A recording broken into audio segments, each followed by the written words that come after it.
the First Amendment, which I'm showing it on the screen right now, the First Amendment really only protects us from the government. So the First Amendment provides us freedom of speech, but it only does that as far as the government is concerned. So the First Amendment keeps government from unduly restricting your speech, but it doesn't keep anybody else from unduly restricting your speech. And the basic question that I'd like you to discuss here is, should it?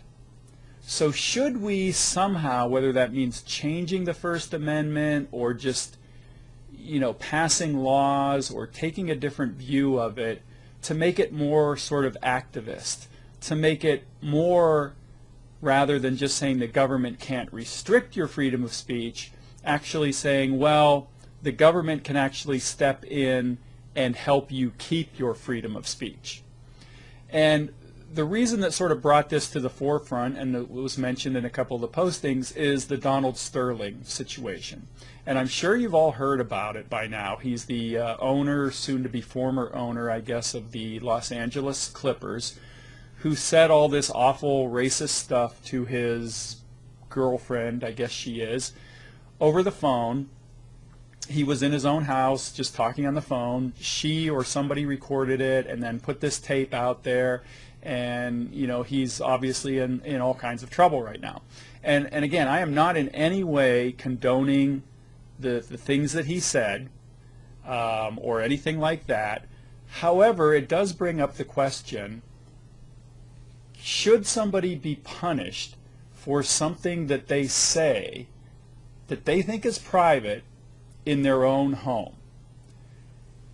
Right now, Donald Sterling has no ability to use the First Amendment to help him in any way, because the First Amendment's really just protecting him from the government. So then the question becomes, should there be a way that we use the First Amendment or something like it to actively protect your ability to speak? But access theory was this idea that, again, the First Amendment should be sort of activist. It should actually help you get a voice in the increasingly corporate-controlled media. So the example that I give is, I can put up a blog or something if I want to. I can write a letter to the newspaper, but beyond that, the average person really doesn't have any way of actually being heard in the media. And access theory was about, making sure that people could be heard.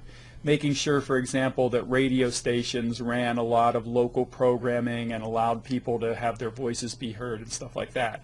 And so this idea that I'm spinning around here is kind of like that. It's the idea that, maybe we should be using the First Amendment in more of an activist way. Another example would be, let's say you work at Walmart and you want to wear a pro-union button to your job at Walmart. I can guarantee you that if you show up at Walmart or Sam's Club with any kind of pro-union anything, they're going to make you change it, fire you, send you home. Should that be the case? Aren't they restricting your freedom of speech? I think they are. But again, right now the First Amendment doesn't protect you any, because it isn't the government that's after you in that case. It's a private entity, in that case Walmart. One of the arguments against this would be, A, this would be pretty difficult to do. B, you don't have to work at Walmart if you don't want to. You can go work somewhere else. I realize that these are arguments, and maybe these will be arguments that you will make. But I think it's an interesting idea. And, we've seen over the past several years, lots of people who have gotten in a lot of trouble, have lost jobs, have lost livelihoods, have sort of been scorned because of things they have said.